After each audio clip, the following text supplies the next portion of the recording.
buenos días, diputados, diputadas. Muy buenos días, don Jorge. Gracias por estar acá. Las actas de las sesiones 128 y 129 especiales se dan por aprobadas por no haber sido objeto de observaciones. No hay actas a disposición de las señoras y señores diputados. El secretario dará lectura a la cuenta. Secretario, tiene la palabra. Buenos días, gracias, presidente. Se han recibido los siguientes documentos. En primer lugar, un oficio del director del Servicio Nacional de Migraciones, por el cual remite los datos solicitados por esta comisión en la sesión realizada el 29 de mayo, como también una minuta de auditoría interna del Servicio Nacional de Migración, que incluye información en respuesta a las observaciones del informe de la Contraloría General de la República. En segundo lugar, un reemplazo temporal, don Renzo Trisotti, por don José Carlos Mesa. Esa es toda la cuenta, presidente. Ofrezco la palabra sobre la cuenta.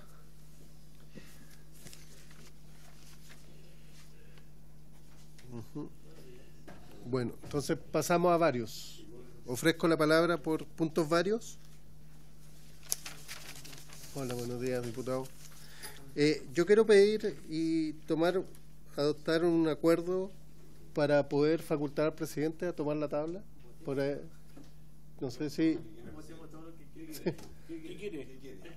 Empezar a fijar la tabla para después no tener problemas y además adoptar un acuerdo para recibir asesores que transmitan los proyectos, así vamos avanzando más rápido. Los asesores caso a caso. Entonces, para facultar al presidente de tomar la tabla, de fijar la tabla, ¿no hay problema? ¿Sí? Ya. Se toma el acuerdo ese y los asesores lo vamos viendo caso a caso. Perfecto. Perfecto. La presente sesión de hoy día tiene por objeto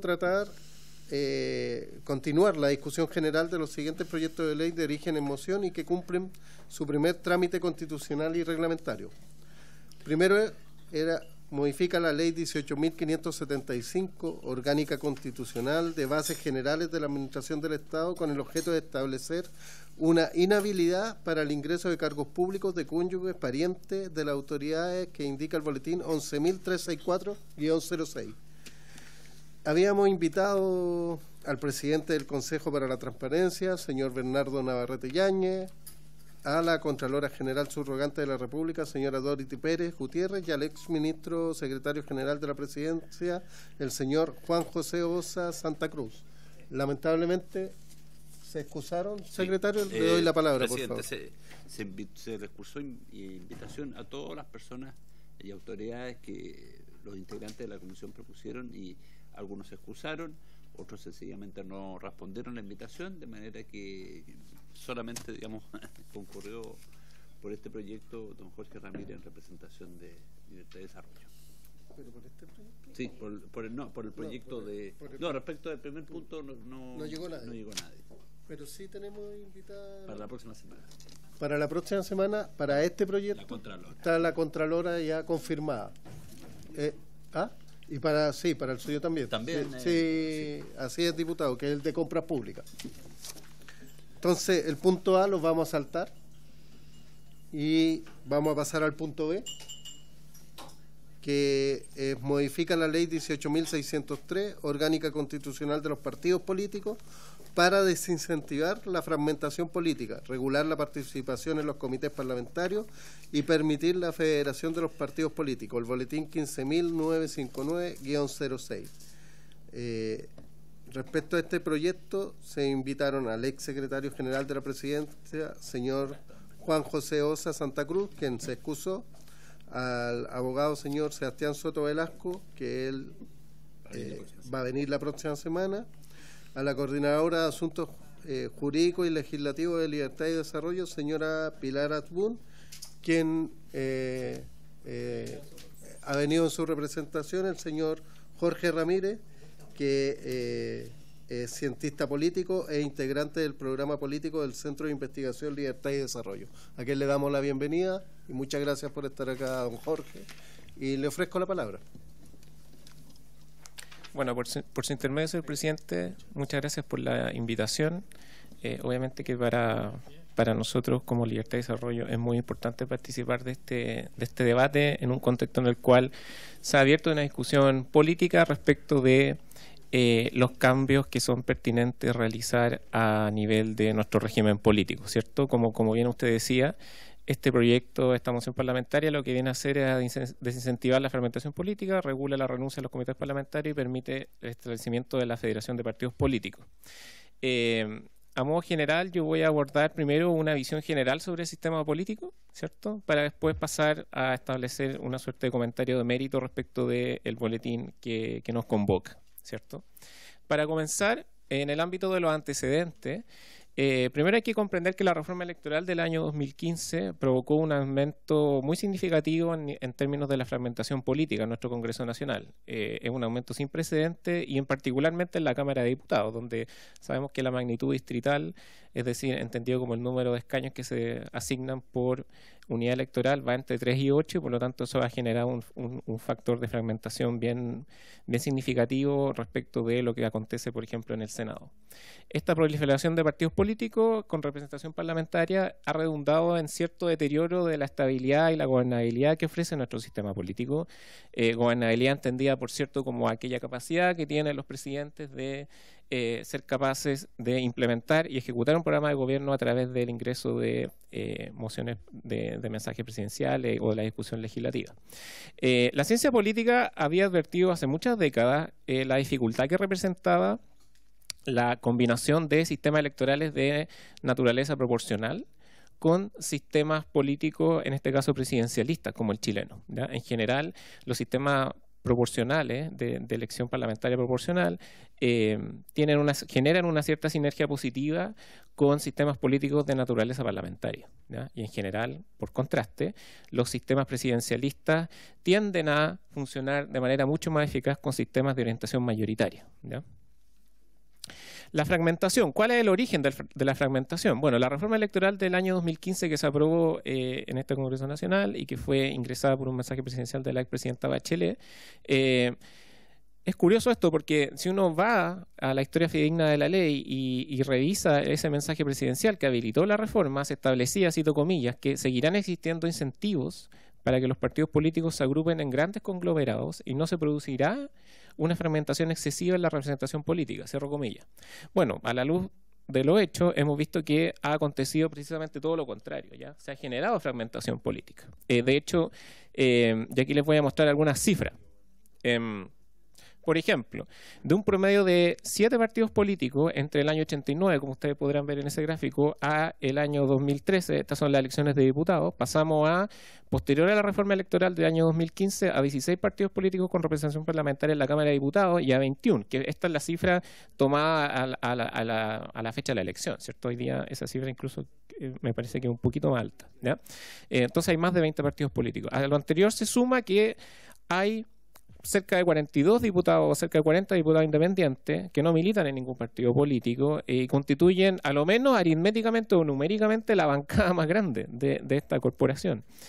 A su vez, dentro de los 155 diputados, hay 32 que fueron electos con menos del 5% de los votos, lo que equivale a que uno de cada 5 congresistas está en una situación de votación bastante poco significativa, ¿ya? Y obviamente que ha sido este sistema electoral el que ha alimentado y ha estimulado esta dinámica. Otra dimensión interesante que ha estado muy presente en el debate público es este fenómeno del discolagio que se ha denominado en el último tiempo como transfugismo, ¿ya? Es decir, estos parlamentarios que renuncian a un partido político y después, digamos, compiten y no hay ningún tipo de sanción y por lo tanto se han planteado en el debate público algunas fórmulas para dar cuenta de este fenómeno. Este es un gráfico bien interesante porque da cuenta del factor o el impacto que tuvo la denominada ley antidíscolo, ¿ya? La ley antidíscolo, si uno va de nuevo a la historia fidedigna del establecimiento de la ley, tenía dentro de algún modo uno de sus propósitos el de algún modo establecer un costo, ¿cierto?, a esta actitud de discolaje, obviamente. Pero si uno mira los datos, la verdad es que la ley antidíscolo, en lugar de frenar esta escalada de discolaje, más bien lo que ha hecho fue sincerar esta dinámica, ¿ya? O sea, no provocó el efecto que se buscaba. Entonces aquí yo creo que hay un tema a considerar, ¿ya? ¿cuáles debieran ser los pilares de un buen sistema electoral que debiera tener el regulador siempre presente? Primero, el sistema electoral debe provocar, como les decía, eficacia gubernamental, es decir, entendida como los incentivos para que se formen mayorías habilitantes de programas de gobierno, ya de manera indistinta, sean estos de izquierda, de centro, de derecha o de cualquier ideología. Debiera propender también a cierto nivel de estabilidad política, es decir, a establecer o favorecer, facilitar la estructuración de grandes bloques de representación política, donde obviamente exista disenso programático e ideológico, pero también se sea capaz de generar ciertos consensos mínimos o reglas comunes para que obviamente no se produzca esta situación de un Congreso trabado y bloqueado. También el sistema electoral debiera propender a la representatividad, es decir, reflejar con claridad la correlación de fuerzas que existe en el país y que se vea expresada en los espacios de toma de decisión por naturaleza como el Congreso Nacional. Debiera ser simple, es decir, propiciar que esa operación matemática que supone todo sistema electoral, es decir, transformar votos en escaños, sea capaz de ser comprendida por la ciudadanía, ¿cierto? Y la gente sea capaz de seguir esa operación y no verse excesivamente distorsionada. Debiera establecer también elementos que faciliten la competitividad electoral, es decir, que haya oferta programática, la mayor cantidad de oferta programática posible y que exista obviamente siempre incertidumbre respecto de los resultados. Y favorecer en último término la vinculación electorado-representante, es decir, que el sistema facilite esa posibilidad de que los electores conozcan quién es su diputado y se pueda acceder a una debida rendición de cuentas, ¿cierto? Ahora, ¿cuál es la manera más eficaz de combatir el problema de la fragmentación política? La literatura es bien contundente en términos de señalar que la manera más efectiva de corregir este fenómeno de la excesiva fragmentación es corrigiendo la elevada magnitud de los distritos del actual sistema, en particular en la Cámara de Diputados, donde, como ustedes bien saben, la magnitud de los distritos, es decir, entendida como el número de cargos a asignar por unidad electoral, oscila entre 3 y 8, dependiendo de la densidad poblacional de esa unidad. Por otro lado, hay otros factores que quizás no impactan de manera tan directa, pero sí establecen algunos incentivos que también han facilitado esta dinámica de la fragmentación, como por ejemplo el sistema que se habilitó de financiamiento de la actividad política. También durante el año 2015 se habilitó un sistema bastante robusto de financiamiento público de la actividad política y por lo tanto esto también ha facilitado el surgimiento de este fenómeno que se ha denominado como pymes políticas, ¿ya? Donde el principal móvil o el vehículo del ejercicio de la representación no es, digamos, la promoción de una cierta ideología o una visión país, sino más bien, digamos, la búsqueda básicamente de renta, ¿ya? A partir del acceso a estos esquemas de financiación política, ¿ya? Ahora voy a entrar, habiendo descrito, digamos, de manera general la situación de diagnóstico, voy a establecer algunos comentarios respecto de la moción parlamentaria. Primero voy a rescatar algunas cosas que me parecieron positivas de la moción parlamentaria. En primer lugar, creo que el enfoque para abordar la problemática de la disciplina partidaria es el adecuado, ¿ya? Porque aquí se ha venido comentando en el último tiempo como algunas propuestas, por ejemplo, la posibilidad de que se pierda el escaño ante la renuncia de un parlamentario al partido político, ¿ya? Yo creo que ese tipo de propuestas son problemáticas a nivel de principios, pero también a nivel de resultados, y lo voy a explicar, ¿ya?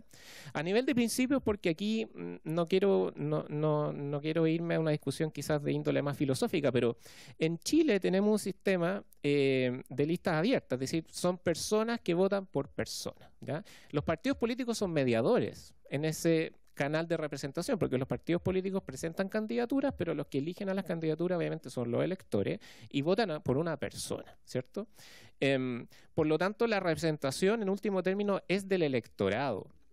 Y por lo tanto, si hay un militante de un partido político que por X razón decide renunciar a esa militancia, la afectación no puede ser transferida al electorado, es decir, que en el fondo el electorado pierda esa representación. Por lo tanto, eso parece a nivel de principio muy problemático.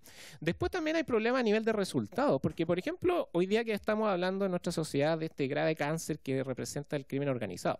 Piensen ustedes en otras latitudes, por ejemplo, no sé, países como México, etcétera, donde lamentablemente estas estructuras de crimen organizado han entrado a la política, ¿cierto? Han sido capaces de permear el sistema político. Piensen ustedes en el siguiente ejemplo, que puede ser exagerado, pero la ley tiene que ponerse, por cierto, en todos los casos.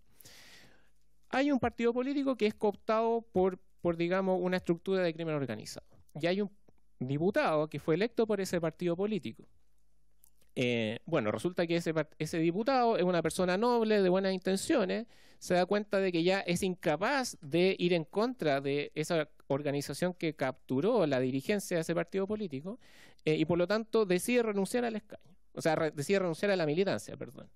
Con estas fórmulas que se están planteando hoy día en el debate público de que debiera renunciar al escaño, finalmente es la ciudadanía la que se ve perjudicada. O sea, estaríamos en el peor de los mundos porque ese diputado, en lugar de premiarlo, lo estaríamos castigando. Y en términos coloquiales, como que quien resultaría triunfador serían, digamos, las personas que tienen un interés espurio, ¿cierto? Que atenta en contra del interés general de la representación política en este caso. Entonces, estas propuestas de renuncia al escaño por la renuncia a la militancia, yo creo que están muy mal orientadas, no se conducen por la dirección correcta. Sí me parece que la moción parlamentaria tiene un enfoque que es más adecuado, que pasa básicamente por fortalecer esta figura de los comités parlamentarios, que son de mucha relevancia. Ustedes lo saben mejor que yo. Son de algún modo quienes estructuran, quienes organizan, quienes facilitan el debido funcionamiento de la actividad parlamentaria, y por lo tanto esta propuesta de establecer algún tipo de sanción económica por la renuncia a un partido que se operacionalice a través de esta figura del comité parlamentario me parece bien orientada, ¿ya? Yo creo que hay que trabajarla, hay que perfeccionarla, por cierto, pero como una definición de principio para abordar esta temática del discolaje o del transfugismo, como se ha denominado en el último tiempo. Creo que es una perspectiva valorable, ¿ya? Algunos aspectos que preocupan, ¿ya? En primer lugar, respecto de esta idea de la Federación de Partidos Políticos, esta es una fórmula instrumental, ¿ya? Con escaso impacto, creo yo, directo en el fenómeno de la fragmentación, ¿ya? Yo creo que lo que va a suceder es que finalmente la fragmentación, esta federación se va a usar un poco como fachada para disimular esta fragmentación, y la fragmentación va a seguir existiendo y se va a canalizar en el interior de la federación. Entonces no sé si resuelve de manera con un impacto tan directo la problemática per se de la fragmentación. Y también es una figura bastante inédita que no existe en el ordenamiento constitucional actual, ¿cierto? Y representa cierta complejidad en términos del equilibrio, en términos de la lógica de deberes y derechos respecto de, por ejemplo, los partidos políticos. Ustedes saben que los partidos políticos, muchos de ustedes son militantes, tienen una carga de deberes bastante abultada. Digamos, son sujetos de ley de transparencia. Por ejemplo, ahora que acaba de entrar que se acaba de aprobar la ley de delito económico que establece la responsabilidad penal de las personas jurídicas, por ejemplo, los partidos políticos también están sujetos a esas normas, tienen que cumplir una serie de exigencias, de requisitos, y por lo tanto esta figura de la Federación de Partidos, que va a tener la capacidad de presentar candidatura, como que accedería a todos los beneficios, a los derechos de los partidos, pero no tanto hacia los deberes. Entonces yo creo que hay que calibrar de mejor manera esa ecuación, ¿cierto? A efectos de que si van a estar representando intereses, debieran obviamente que también estar sujetos de una carga un poquito más proporcionada en términos de las obligaciones, ¿cierto? En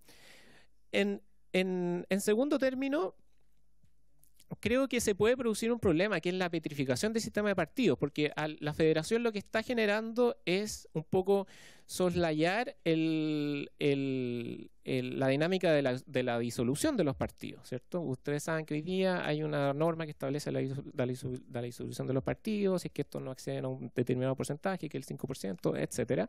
Y obviamente que la federación de partidos viene a facilitar el hecho de que un partido pueda perdurar en los espacios de representación, y eso también tiene un costo, porque, a ver, la política es como el ciclo de la vida, ¿cierto? Hay un ciclo natural. Y por lo tanto, el hecho de que haya partidos que se disuelvan no es per se algo negativo, ¿verdad? Porque también permite la renovación, la necesaria renovación y el ingreso de nuevos actores. Esto es como un corazón. Si el corazón no es capaz de atraer sangre y de entregar esa sangre al organismo, obviamente, digamos, no hay vida. Y por lo tanto, un partido político que no tiene votos y que no es capaz de acceder a, por ejemplo, el 5% y que entra en el proceso de disolución, bueno, la verdad es que tendrá que someterse a aquello. Y por lo tanto, la pregunta es si estamos dispuestos a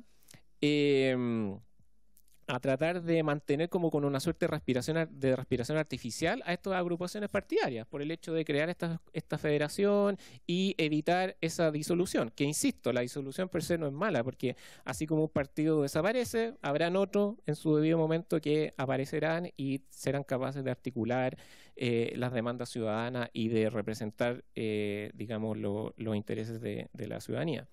Y por otro lado, el último riesgo que veo es el de esta compra de etiquetas por parte de los partidos más grandes, porque si un partido entra en esta federación y toma un partido más pequeño dentro de la federación, que no tiene votos, por ejemplo, que no tiene el umbral mínimo para seguir existiendo, dado que se soslaya este camino de la disolución, esos partidos en último término van a ser instrumentalizados, pueden ser como partidos zombies, ¿ya? Que en el fondo no tienen un sentido de ser, de existencia, no tienen voto, no tienen arraigo, pero siguen estando ahí en el Congreso y son como, digamos, etiquetas que permanecen, que perduran, pero que no tienen vida propia en sí mismos, en términos políticos. Y por último, con esto finalizo, me parece que también hay ciertas complejidades en cómo conversa esta norma con otras disposiciones complementarias, tales como, por ejemplo, las normativas que existen en nuestra institucionalidad respecto de la participación política de las mujeres. Ustedes saben que hoy día los partidos políticos deben cumplir con ciertos requisitos mínimos de porcentajes de, por ejemplo, presentación de candidatura, etcétera. Bueno, la pregunta es, la federación, ¿cómo, digamos, se le va a extrapolar esos requisitos? ¿Cómo se va a hacer viable aquello? Yo creo que son preguntas que quedan abiertas. Pero eso, a modo de síntesis, yo destacaría que el tratamiento, la forma en que se aborda este fenómeno del discolaje a través de fortalecer la figura de los comités parlamentarios, a través de sanciones que pueden ser pecuniarias, monetarias, creo que es rescatable, pero que en términos de la idea per se de la federación de partidos, creo que hay muchos nudos críticos y veo muchos problemas potenciales y que no están resolviendo el problema de fondo que inspiran un poco la moción parlamentaria. Dicho eso, muchas gracias y abierto a recibir preguntas, presidente.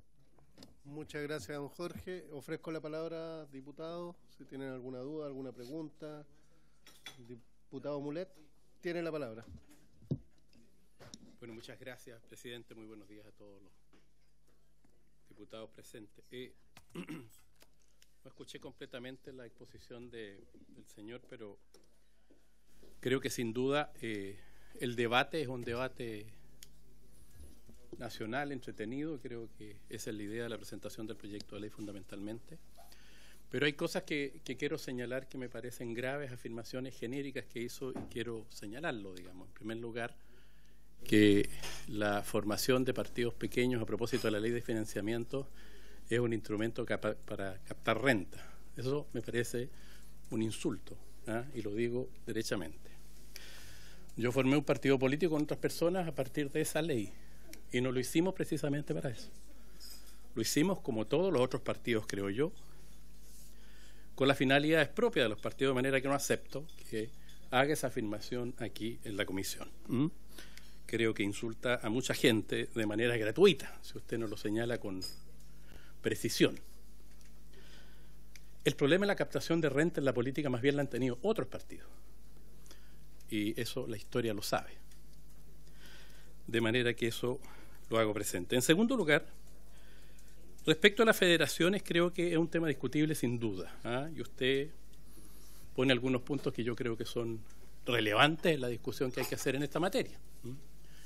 Y creo en ese sentido que es abrir esa discusión. Creo que obviamente hay aspectos que deben ser complementarios, digamos, en un eventual proceso de federación de partidos, pero en general creo yo que si buscamos evitar la fragmentación, la federación puede ser un instrumento transitorio, quizá, antes de la fusión.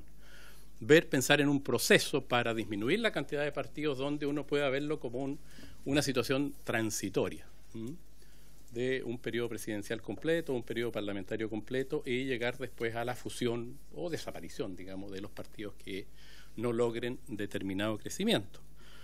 Por eso que, además de la primera afirmación que le hice, le haría la consulta cómo lo ve como un instrumento transitorio al federarse. Por ejemplo, poder federarse solo periodo de 4 años. De manera que se actúe federados los partidos ante el Parlamento como uno solo, como una federación de partidos, pero no puedan federarse de nuevo, sino que o se fusiona o desaparece. Creo que una buena manera de incentivar precisamente la desfragmentación. Fedérense, vean si resultan y si no, desaparezcan. Entonces creo que como instrumento transitorio puede ser interesante. Yo lo he ido evolucionando. Este proyecto de ley lleva más de un año presentado. Esto todo es discutible, ¿cierto? Y obviamente se puede ver desde distintas perspectivas.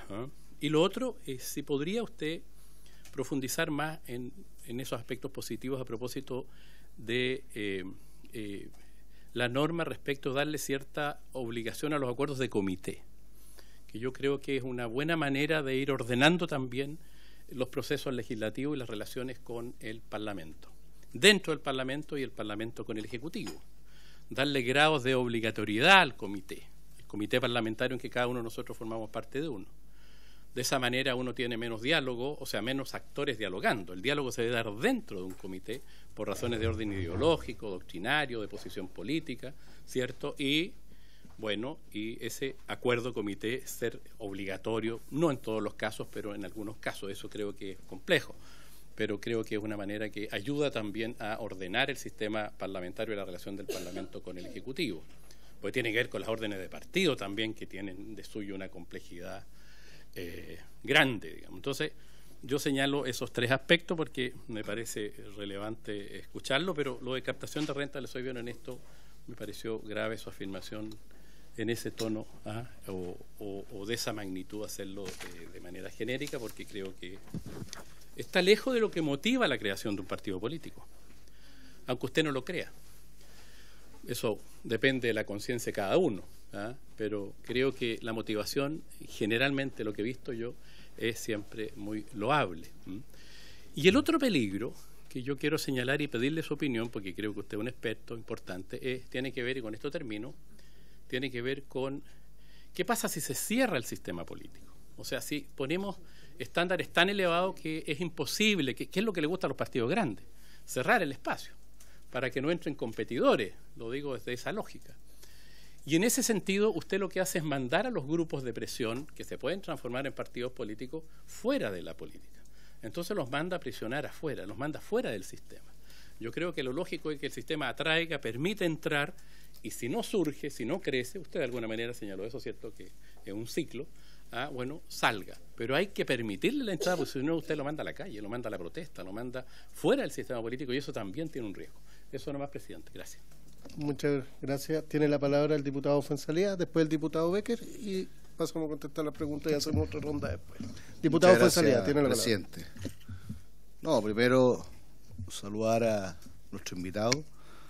Yo creo que no hay que sentirse aludido por los dichos de las exposiciones, porque sin duda que también es un peligro, y lo vimos en el periodo anterior, si mal no recuerdo, ¿ya?, de partidos que eran administrados por 2 personas. Y obviamente, y eso, yo no lo interrumpí, mi querido colega. Por favor, orden. Yo le quiero dar mi opinión. Diputado Mulet, por favor. ¿Ya? Y obviamente, y por eso partí diciendo, no se sienta orgulloso, porque se podría dar dentro de. Y creo que es un peligro, así como también me gustó la reflexión respecto de el tema de la pérdida del cupo en un caso particular que se podría dar de un partido que se transforme o sea absorbido por entes participantes del crimen organizado y que la persona de buena fe haya formado parte de esa lista. Respecto de la federación, ¿ya?, se podría dar la paradoja que en definitiva yo arme un partido regional, porque con 3 regiones yo puedo formar un partido, ¿ya? Armo 3 regiones en el norte, 3 regiones en el centro norte, 3 regiones en el centro, centro sur, y así para después de 4 años, ¿no es cierto?, federarme y transformarlo eso en un partido. Se podría dar esa paradoja, ¿ya?, que en el fondo es una forma de transformarte en un partido político, pero no cumpliendo con los mismos requisitos que tiene que cumplir un partido político, que obviamente se basa en ciertos principios y ciertos valores que son los que unen en definitiva a la unión, ¿no es cierto?, de estas personas que giran en torno a esto. Por lo tanto, la federación no sería una alternativa como para tomar otro tipo de camino, evitando formar el partido político que en definitiva después de 4 años se podría aunar, ¿no es cierto?, en una sola entidad, pero bypaseando en definitiva lo que es la formación. Eso quería preguntar, presidente. Gracias. Muchas gracias. Tiene la palabra el diputado Becker. Después le damos la palabra a don Jorge para que conteste y hacemos otra ronda de preguntas después y le tiene la palabra el diputado Borges. Así que, diputado Becker, tiene la palabra, por favor. Muchas gracias, presidente. Muy buenos días. Saludar al invitado y agradecer la exposición. A mí en general me parece un buen proyecto lo presentado por don Jaime Mulet Martínez, JM, en este caso. Pero no me parece lo que me planteó de que porque yo creo que efectivamente en ocasiones ocurre que hay partidos que pueden ser que se generen a propósito de una utilidad. Ya conocemos un candidato que ha ido 4 o 5 veces candidato presidencial, saca 500.000 o 600.000 votos, le pagan 700 millones y se queda en su casa el resto de los 4 años. No es una mala forma de financiarse, aunque me parece absolutamente ilegítima. Y si bien es cierto, el expositor no especificó a qué se refería con respecto a estos temas del partido, tampoco lo especificó el diputado JM a propósito de que él dijo que son otros los que hacen esta figura. Yo no sé ni de los primeros ni de los segundos, pero tampoco puede ser que no nos interese hoy día, pero sí tienen que haber sistemas para poder controlar, fiscalizar y que esto no sea una suerte de fórmula para financiarse o actuar en mala forma en la política, porque a la larga somos todos nosotros los que nos vemos desprestigiados. En general, creo que es un proyecto que habrá que analizarlo en detalle. Creo que es una buena forma de darle gobernabilidad al sistema.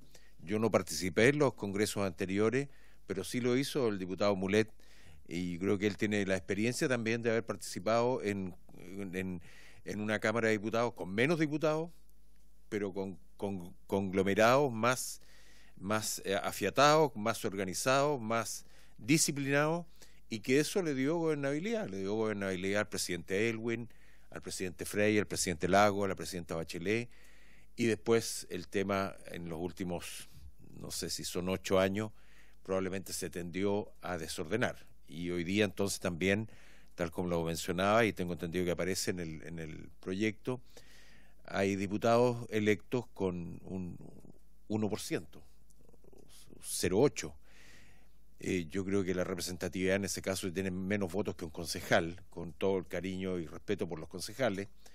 Yo creo que no representan a nadie. Entonces yo creo que tienen que haber ciertas trabas o ciertas fórmulas para que esto signifique una mejor representación, un trabajo más ordenado, un trabajo que sea facilitador de las buenas políticas públicas y de los buenos sistemas o buenas fórmulas para mejorar la calidad de vida de la gente. Que si no estamos en eso, la verdad es que no deberíamos estar acá. Eso es mi planteamiento. Yo en general no tengo preguntas para el invitado, sino que simplemente que yo creo que es un buen proyecto que debemos analizar y que debemos entonces ojalá poder sacar adelante lo antes posible. Y tal como decía el diputado Mulet, tengo entendido, no sé si lo dijo el diputado Fuenzalía también, yo creo que la aplicabilidad de esto debiera ser al término de las elecciones mismas. Es decir, que no llegue el Congreso, por ejemplo, en noviembre del 25, cuando sean las próximas elecciones, y ojalá pudiera estar esto ya implementado, que inmediatamente finalizada la elección se pueda establecer o determinar quiénes son quienes van a tener la representación en la Cámara de Diputados y que no lleguen diputados, que puedo ser yo también, que yo no llegue si tengo un 1% de respaldo, digamos. Entonces, de manera de poder ordenar esto y que existan partidos que tengan una organización, que tengan una responsabilidad, y no de repente partidos que y no lo digo específicamente por el partido que nombró el señor Mulet, porque si él lo estaba dirigiendo yo tengo entendido que él tiene experiencia, pero de repente aparecen partidos de quinceañeros que a la larga no buscan otro objetivo que probablemente financiarse y lograr con eso o lograr alguna representatividad y que el sistema hoy día les permite llegar hasta los escaños de la Cámara de Diputados. Gracias, presidente. Gracias, diputado Becker. Don Jorge, le ofrezco la palabra para responder las preguntas. ¿Sí? ¿Juntamos todas? Quería hacer 2 rondas. Ya, diputado Borges, tiene la palabra. Ya. Diputado Borges, tiene la palabra.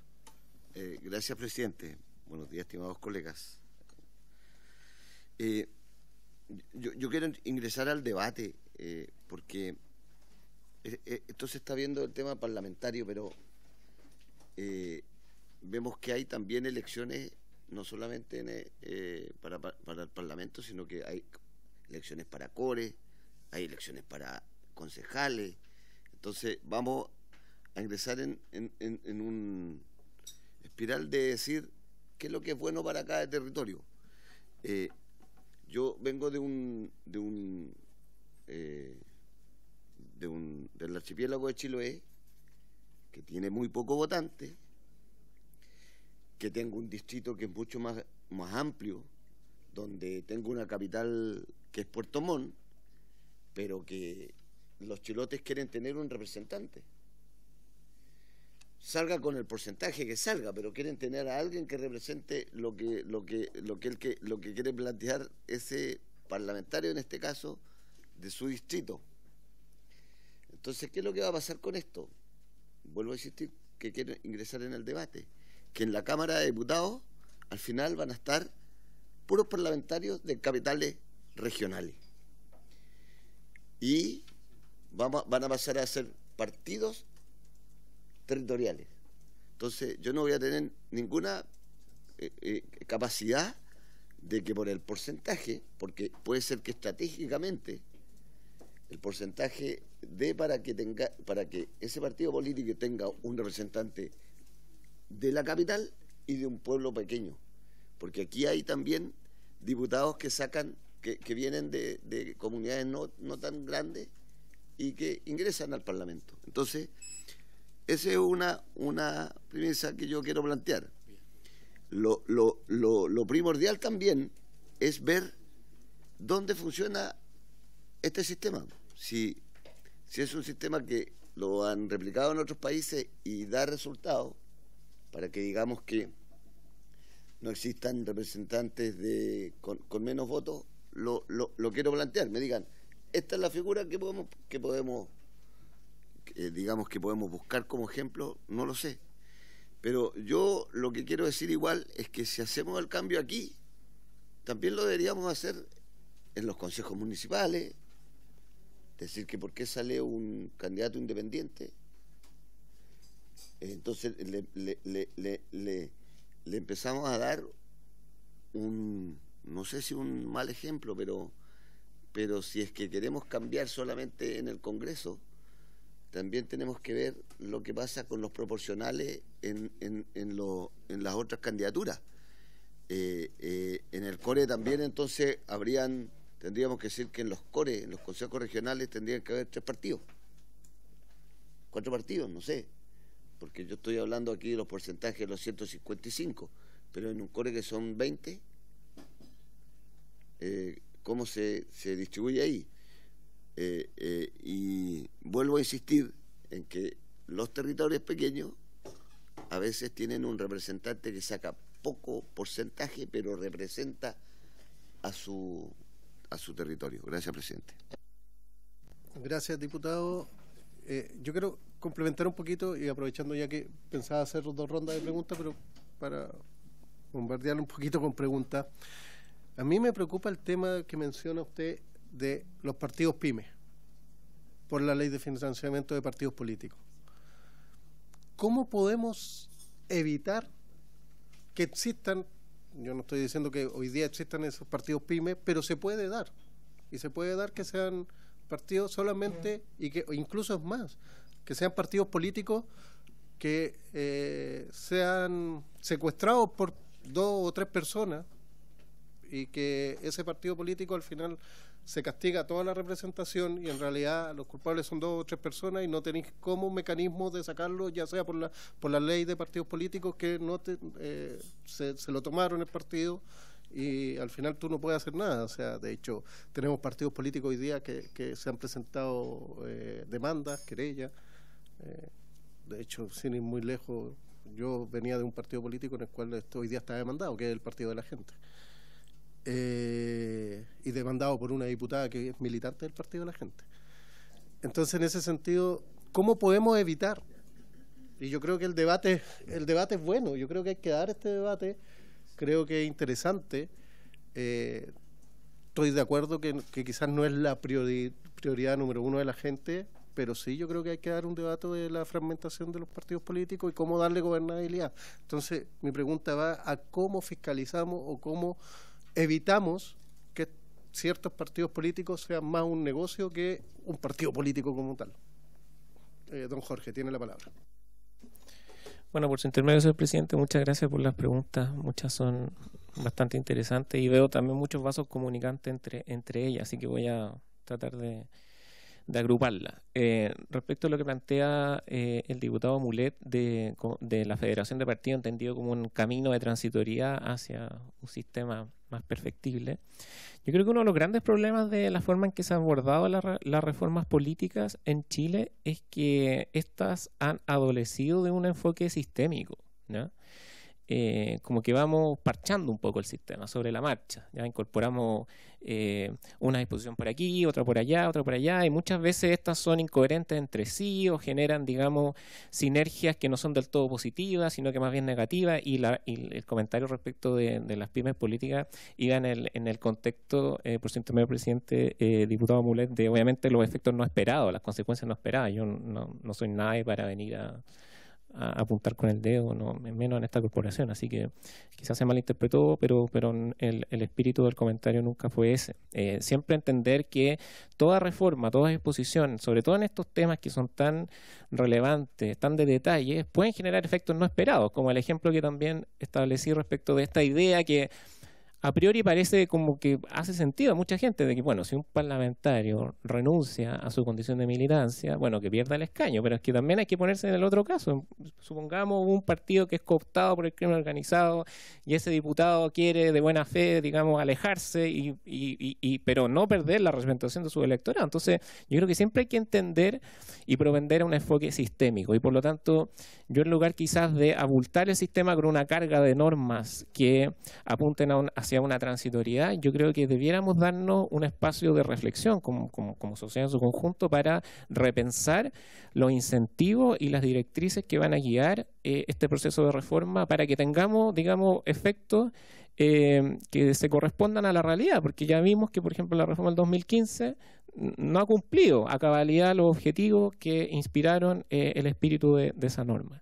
En ese sentido creo que también es clave, y no recuerdo muy bien qué diputado lo comentó, pero en general los organismos internacionales en materia electoral siempre recomiendan que las normas, las disposiciones de cambio electoral sean aplicables para la legislatura, digamos, posterior, es decir, para evitar ese problema de economía política de los actores incumbentes, porque obviamente los diputados están cambiando, en este caso los parlamentarios están cambiando las normas en virtud de las cuales ellos fueron electos, y por lo tanto hay muchos desincentivos quizá o hay cierta aversión al riesgo, ¿cierto?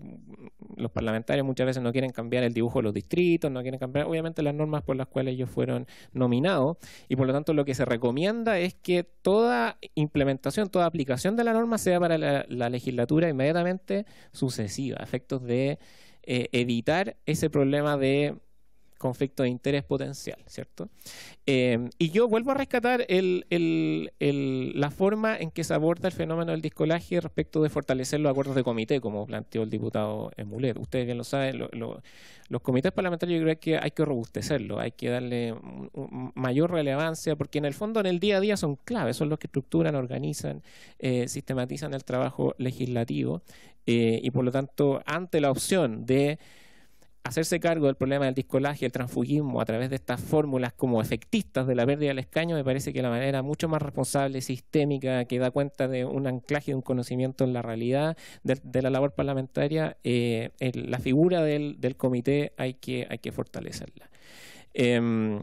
Respecto del comentario del diputado Fuenzalía, de si acaso la federación puede venir a soslayar de algún modo la forma de canalización de la representación a través de los partidos políticos, yo sí lo veo como un problema real, o sea, efectivamente, y sobre todo porque existe esta disparidad en términos de la carga de deberes y derechos de esta entidad, porque hoy día, como bien les decía, los partidos políticos, yo sé que tienen bajo nivel de credibilidad, de confianza, etcétera, pero realizan un rol, ¿cierto?, de articulación de las demandas ciudadanas, de representación, de vinculación con la ciudadanía, pero también ellos tienen una serie de obligaciones, ¿cierto?, en términos de normas de probidad, de transparencia, de cumplimiento, y ahí conecto con el comentario que plantea el presidente Oyarzo en términos de hoy día hay una oportunidad enorme en términos, por ejemplo, de adecuar los partidos políticos a estas normas de compliance, de cumplimiento, ¿cierto? A propósito de la entrada en régimen de esta ley de delito económico, en la cual establece, por ejemplo, que los partidos políticos también son sujetos de responsabilidad penal.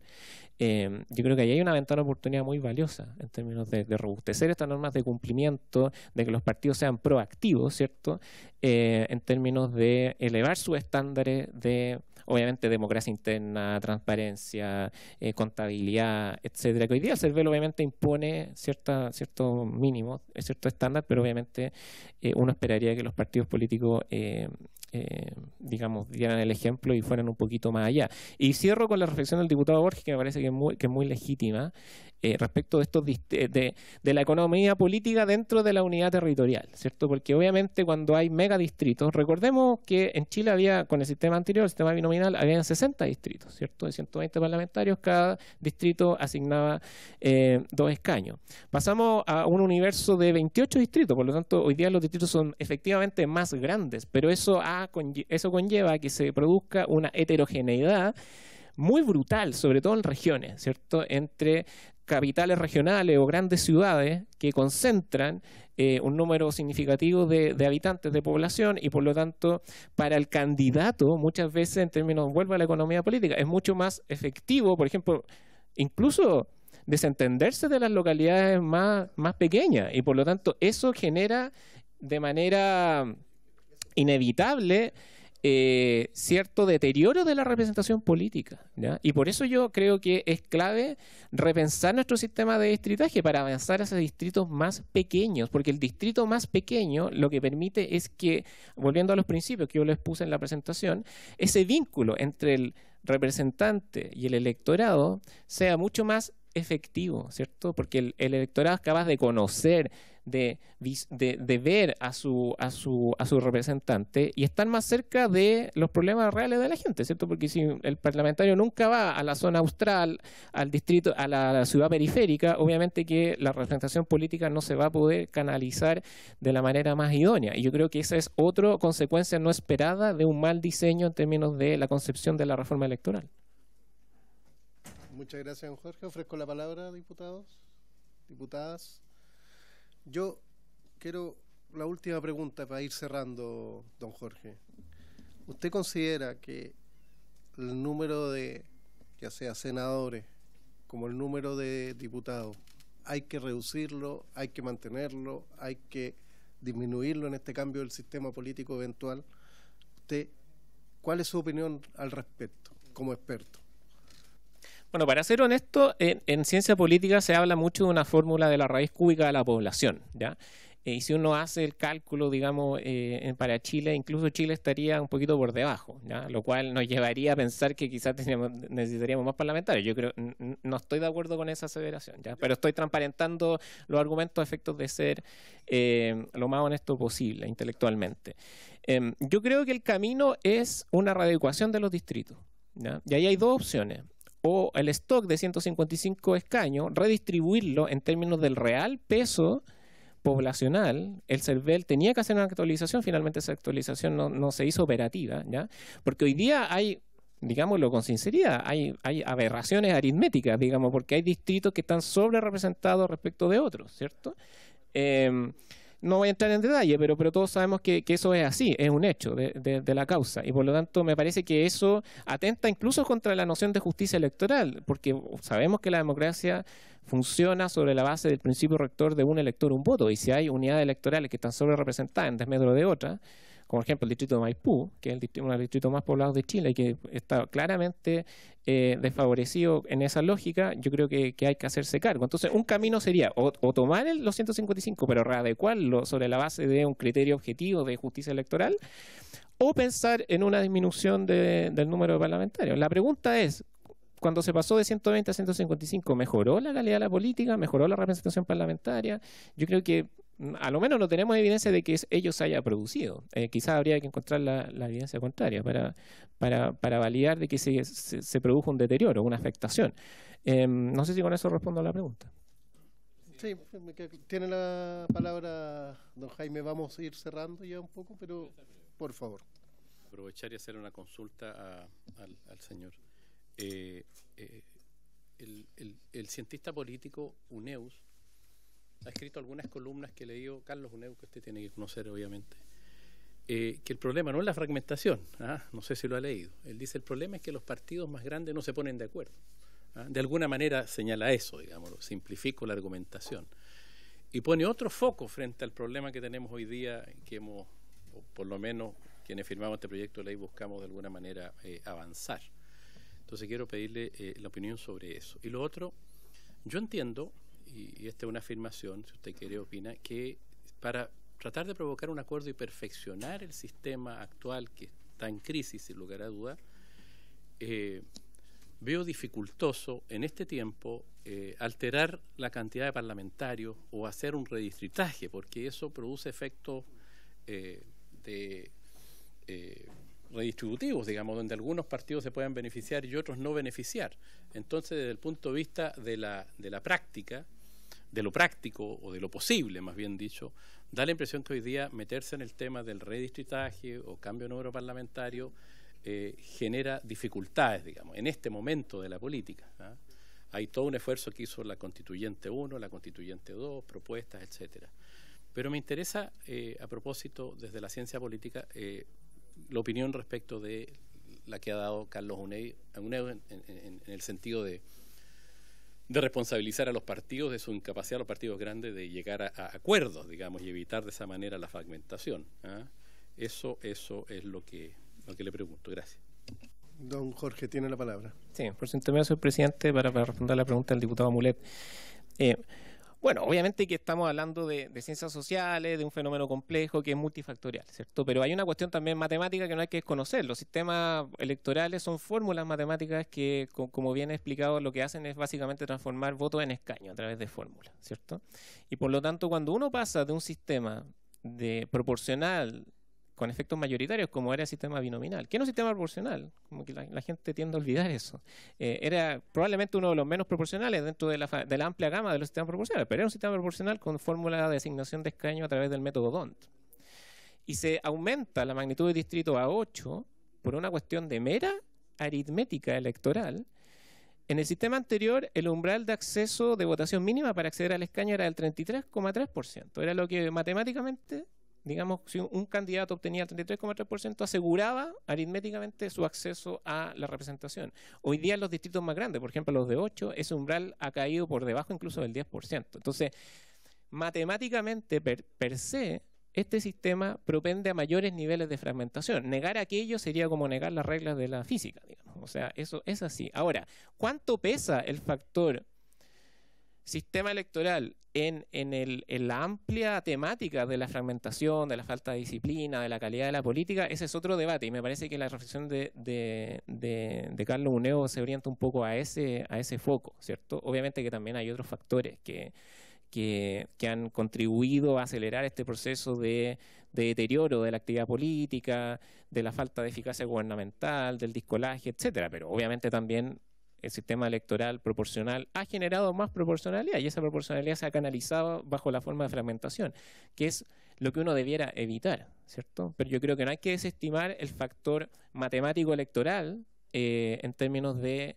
su impacto en los niveles actuales de fragmentación, por simple matemática, ¿cierto? Y respecto de si la discusión sobre el número parlamentario facilita o no el debate político, bueno, obviamente que es un tema incómodo, pero que en algún minuto va a haber que tomar una definición, si es que acaso se genera una readecuación de estos 155 conforme a criterios de justicia electoral y territorial, que me parece que la reflexión del diputado Borges es súper válida, en términos de cómo se compensan esas heterogeneidades a nivel de los distritos, o finalmente se mantiene el número o se avanza hacia una corrección donde lo que debiera acontecer es que aquellos distritos que tienen un exceso de representación debieran perder representación, sin alterar, por ejemplo, los distritos de la zona extrema, que también ahí hay un tema de soberanía y de representación especial. Sin duda que es un tema complejo, pero yo creo que y con esto cierro, el proyecto abre un debate interesante. Así que feliz de seguir contribuyendo a alimentar e insumar un poco esta discusión. Muchas gracias, don Jorge. De verdad, muy interesante la exposición, se le agradece. Y bueno, vamos a seguir discutiendo este proyecto que yo creo que tiene para harto rato este tema. Así que va a estar interesante. Para todos los políticos, por lo menos, interesante. Así que muchas gracias y queda en libertad. Mire, tenemos que votar a las 10:15. No podemos votar antes, o se puede votar ahora. Pues, secretario, por favor. Necesito a las 10:15. Tendríamos que suspender hasta las 10:15.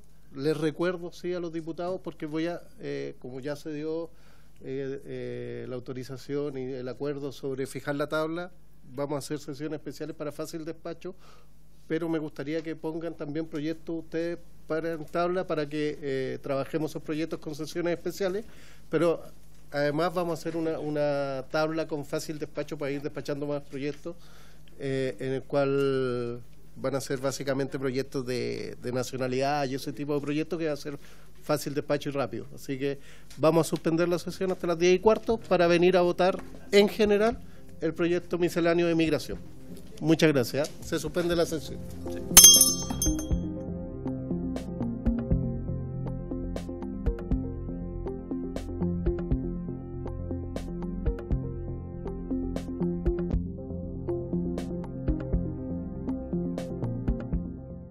Se reanuda la sesión. Ya, el objetivo es votar en general el proyecto de ley de origen en mensaje en primer trámite constitucional y con urgencia calificada de suma, que modifica la ley 21.325 de migración y extranjería y otros cuerpos legales en materias que indica el boletín 16.072-06, y el vencimiento de la urgencia es el 13 de junio. ¿Ya? En caso de aprobarse la idea de legislar, se fijará un plazo para presentar indicaciones. Diputados, yo creo que sería bueno fijar ese plazo de indicaciones si es que se llega a aprobar la idea de legislar. Yo considero, y si es que estamos en acuerdo, unas 3 semanas para poder verlo ya en particular de vuelta de la distrital. Ajá. Sería, yo propongo que tengamos un plazo hasta el 26 de junio, que es distrital, junio. Cosa de el martes 2 ya empezar a ver en particular y ver las indicaciones y empezar a tramitar este proyecto. Está bien, presidente. La propuesta, ¿sí? Yo creo que está bien. ¿Les parece? ¿Hay acuerdo? Sí. Se acuerda. Voy a Esperemos, voy a suspender, secretario, Sí. para avisar para que lleguen más diputados a votar, para pegar la avisada. Sí, no, lógico. Perfecto, voy a suspender 2 minutos, 3 minutos para avisar y para que lleguen más diputados a votar. Para avisar, solamente avisar. Si no llegan, no llegan. Así que voy a suspender 2 minutos, secretario.